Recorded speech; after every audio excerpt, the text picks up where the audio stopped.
warahmatullahi wabarakatuh. Selamat pagi anak-anakku kelas 4C. Bagaimana kabarnya hari ini? Semoga sehat dan berbahagia selalu ya. Sudah siap untuk belajar pada pagi hari ini? Pastinya sudah. Nah, untuk memulai pelajaran hari ini, siapkan buku tematik. Karena di jadwal pelajaran yang pertama yaitu pelajaran tematik. Apa saja yang perlu disiapkan? Siapkan terlebih dahulu buku tema 1 yang judulnya Indahnya Kebersamaan, dan buku tulis tematik yang kalian tulis judulnya yaitu buku tema 1. Oke, sebelumnya kita harus mengenal terlebih dahulu buku untuk tematik ini, karena sebelumnya di kelas 3 kalian belum mengenal tematik, karena kurikulum yang kalian gunakan adalah kurikulum kurikulum K13. Nah, untuk kelas 4 ini kalian sudah mulai kurikulum 2013. Maka dari itu untuk pelajarannya kalian adalah tematik. Sudah disiapkan bukunya? Baik, mari kita lihat pada layar. Untuk pengenalan tematik kurikulum 2013, dilihat di halaman awal atau pada tampilan depan. Di situ ada tampilan Indahnya Kebersamaan, buku tematik terpadu kurikulum 2013. Nah, itu adalah judul tema. Selanjutnya, di bawahnya ada tulisan tema 1. Karena untuk kurikulum 2013 ini pelajarannya ada berbagai tema. Untuk yang pertama tema 1, kemudian tema 2. Biasanya dalam satu semester kalian akan mempelajari 5 tema. Kemudian cari daftar isi. Daftar isi ada di halaman Romawi 5. Untuk di daftar isi ada tema 1 Indahnya Kebersamaan, subtema 1, subtema 2, dan subtema 3. Itu merupakan bagian-bagian dari tema.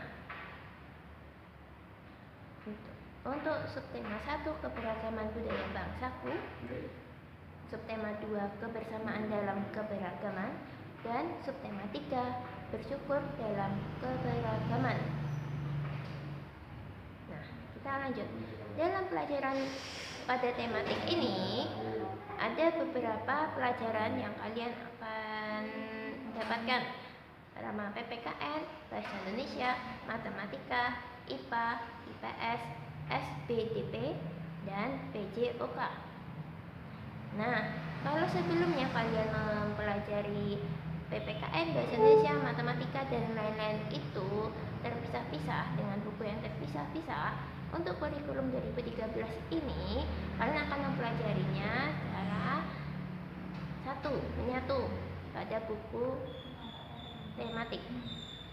Nah, pada pelajaran matematika dan PJOK di buku tematik tidak akan kita pelajari karena sudah ada buku paketnya sendiri.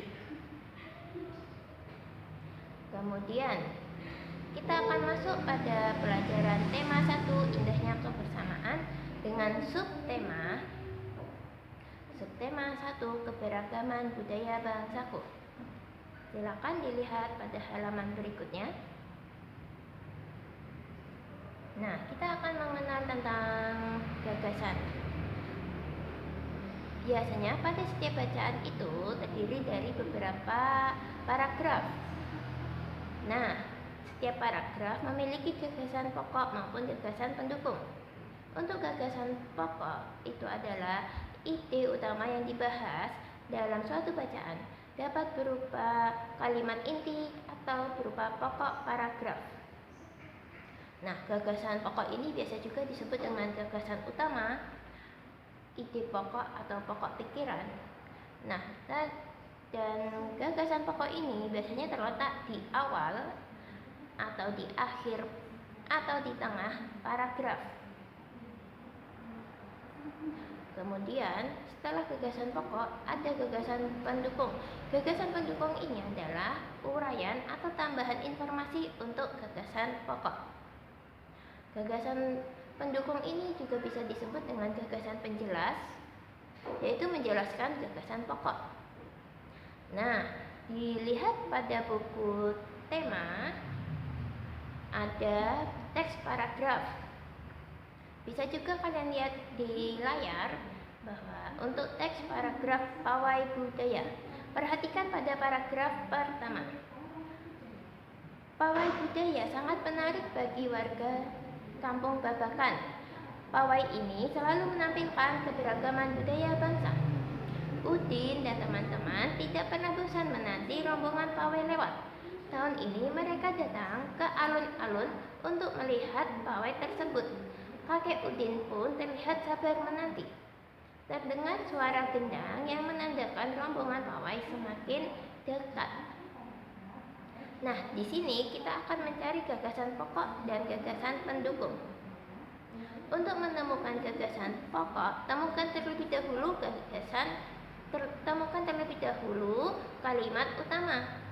Nah, dari teks yang tadi kita baca, kalimat utamanya ada di kalimat pertama atau di awal kalimat, yaitu pawai budaya sangat menarik bagi warga Kampung Babakan.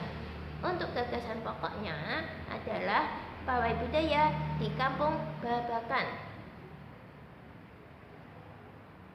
Kita lanjut untuk gagasan pendukung. Tadi gagasan pendukung itu uraian yang mendukung gagasan pokok. Nah, gagasan pendukung ini adalah seluruh kalimat selain kalimat utama yang ada pada paragraf tersebut. Berarti pada yang sebelumnya kalimat utamanya adalah pawai budaya sangat menarik bagi warga Babakan. Untuk gagasan pendukung, jangan menulis lagi kalimat utamanya. Tulislah kalimat selanjutnya, yaitu contohnya pawai ini menampilkan keragaman budaya Indonesia. Selanjutnya, yang kedua, Udin dan teman-teman tidak pernah bosan menanti rombongan pawai lewat. Yang ketiga, tahun ini mereka datang ke alun-alun untuk melihat pawai. Selanjutnya, kakek Udin terlihat sabar menanti. Dan yang terakhir, terdengar suara gendang yang menandakan rombongan pawai semakin dekat. Nah, demikian untuk gagasan pokok dan gagasan pendukung. Semoga kalian paham untuk gagasan pokok dan gagasan pendukung, supaya lebih memahami untuk menemukan gagasan pokok dan gagasan pendukung pada paragraf. Kerjakan yang akan Ibu berikan berikutnya.